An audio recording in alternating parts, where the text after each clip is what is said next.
I carry a heavy load, got me on my knees, begging please, somebody help me out, cause this game and this life.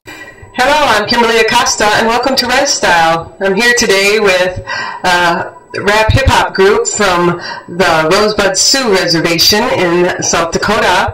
You guys want to pronounce your name for me because I don't want to just heard it. Okay, we're Nake Nula Waun from the Rosebud Reservation in South Dakota. And this is Andre and Frank. And you would share with us the message that is behind your guys' music? Well, it's just a feeling. It's just to let people know it's alright to have fun and, let your pain drive your passion and, live every day like you got motivation. Like, find something that motivates you, basically. There's never anything bad enough to end your life. We try to combat suicide with the feeling of music and, keep people happy. With our passion and our emotion when we perform in our music and our CD. We performed last night at the NAMIs. We performed our song Heavy off our new album, Scars and Bars. And we really use it to put a highlight on the suicide epidemic because it's worse on our reservation. Our reservation, the Rosebud Reservation, has one of the highest suicide rates in the world. For, my age group, males 18 to 24, we have the highest suicide rate in the world.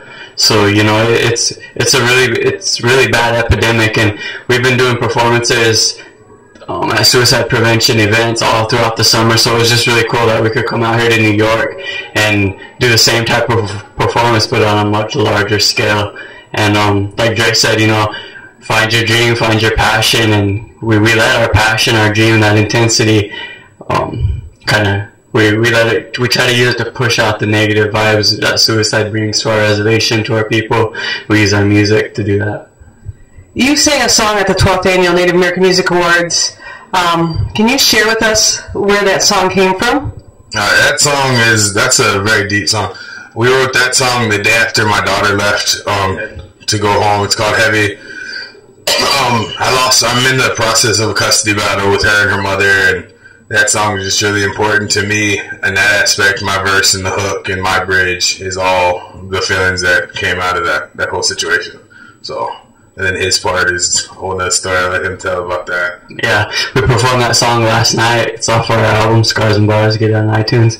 But, my verse and my bridge, it meant a lot for me, especially just because of the time that we performed it in, because I wrote my verse for my uncle who died in an ATV accident a year ago on around this time, November 4th. He died in a tragic ATV accident. I wrote my verse, off those feelings that it made me feel. And in our culture, the Lakota culture, you mourn the loss of a person for a year, then after that year you let it go, so you let their spirit free, go to the other side, you let those feelings go. And it really worked out great that a year after he died, we could perform the song that I wrote for him, and I could send him off in that way. A year later, I sent him off, I let him go in New York at the 12th Annual NAMIs with the song that I wrote for him. So that's why I was extra passionate, extra intense in my performance, because, I was sending off my uncle who died a year ago during this time. And you won Best Producer at the awards show for this album. And you're only 21 years old. How did it feel to be one of the youngest to win that award, up against some pretty prestigious other artists? Yeah, it didn't really sink in until this morning because it all happened so quick. We had lost Best Debut Group to a great group, Dark Water Rising, and then they took us backstage to perform, and they were going through Best Producer, and they were just reading through the nominees and the winners to save time, and we were about ready to go on stage, and I'm sitting there and I hear the Best Producer category, so I'm listening, and I hear my name get called right before we go on stage. So I got that feeling. I got getting a lot of text from back home, my family, congratulations. 5 minutes later we go on stage and perform Heavy with the intensity and the passion that we did. So it was just all these feelings. I couldn't really process it all at once. And I told Jay after we got done performing, I felt spent, I felt tired because I just won an award, performed at the NAMIs for the first time, and we killed it all within a span of 10 minutes. It was just all intense, and I'm really humbled by this because, you know, like you mentioned, I'm only 21 years old. I just found out up against, you know, a guy from Exit's producer. I heard I was up against guys from Sony and other major labels, and, you know, I'm only 21 years old. I was born and raised on the reservation. I produced our whole album, mixed, mastered, recorded all myself on a little laptop, you know, and it's just, it really humbled me because I work really hard on this album, on our group. I put everything into the music, into the production, and it just feels really good to finally get recognized for all that hard work I put into everything. It's a really humbling experience. I'm grateful. He's my producer, so I'm happy to. Sorry, it's the best producer I could ever have. And with all the tragic stuff that's happening on your reservation with these suicides and everything, as young as you guys are, how did you guys turn that around, and what would be the advice that you can give to other Native youth out there? Well, you know, as young as we are, we know exactly what you're going through because we go through it every day, and we took all that, you know, there's so many things growing up on the reservation that are out of your control that come your way and affect you in a negative way, and we took that energy and we filtered it through and we turned out an album full of passion, full of intensity, full of emotion. And, you know, find your passion, find your dream, and to all the Native youth out there, nothing is bad enough to kill yourself. Believe me, nothing is bad enough to kill yourself. Once that can be taken back, nothing is that bad. You know, you have the power to get out of any bad situation that you're in if you're old enough. You know, the young kids that wouldn't be feeling all these emotions, you know, as they get older, things might get better, and if things do get worse, you can make decisions as to where you want your life to go. I'm from a big city. I'm not from the res, but I've dealt with things that, you know, I watch a lot of these kids that go through the same thing, and they're just ready to end it. They'd rather just run away from it, and it's just there's always light at the end of that tunnel. The darkness, there's always something at the end of it. Like, pain brings reward. Pain brings a lot of power in some points too. You know, you can go through a whole lot and become one of the most powerful people.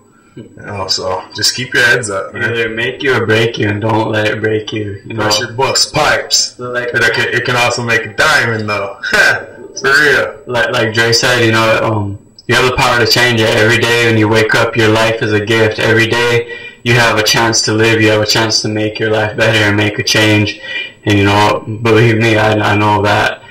I'm a testament to that, to all this, everything, you know, everything we put into this music. So that would be our message, you know, find your passion, find your dream, and don't let anything get you that down, because there's always light at the end of the tunnel. Yeah. So where do you guys want to go from here now that you guys got your first album out and you've won your first NAMI? What's the plan?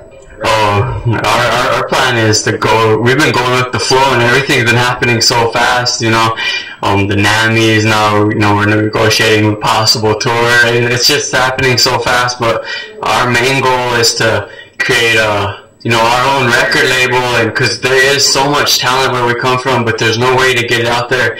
Somehow, you know, through our hard work, we broke out and we got to this level, but this is certainly not the end. This is only the first step. We got a long ways to go. The ultimate goal is to put ourselves in a position to help. You know, like, we're not doing this to get picked up by a label. You know, we like staying independent. It's easier. We have creative control, you know, and then if we keep going at the rate we're going at, we can take those youth that are 12 right now that want to be rappers or musicians or even country singers or drum groups, and just help them get out there just like we did. You know, we had a lot of help, and we just want to do the same for other people. So that's the next step, hopefully. Ultimate goal. Yeah, but first we need to get ours on. And like I said, this is only the first step, and we need to get ourselves straight before we go back and try to help where we come from, because there's a lot of talent. Yeah. Rosewood and South Dakota in general has something to say. I got some talented people in Virginia that need to shine too. I know some people all over. You know, help the res, help the world. Do you guys have a website or a place people can get your music and to listen to your music? Yes, we don't have a website, but the easiest way to get to us is through Facebook. Just search Nake Nula Waun, NakeNulaWaun. You can find our album on Facebook. You can find our album on iTunes. Hit us up on Facebook. We're on Reverb Nation. We're on YouTube. But if you want to buy the album, go on iTunes. Okay, well, I thank you for taking some time to talk with us, and I look forward to seeing more new music and you guys out on all the Rezes helping out all the kids. Always a pleasure. This is Kimberlie with RezStyle on Indian Country TV. Thank you. Right on. Sacrifice my skin for these scars. Sacrifice my life for these bars. Many days and many nights I sat and wondered why did I let this game change my life? Yeah, I know I'll sacrifice, I'll give it up just to be the man I'm meant to be. Yo, I swear to God, on my knees that I'll make history, I'll make history. Yeah, I know about sacrifice, I gave up shit my whole life. I almost... Okay.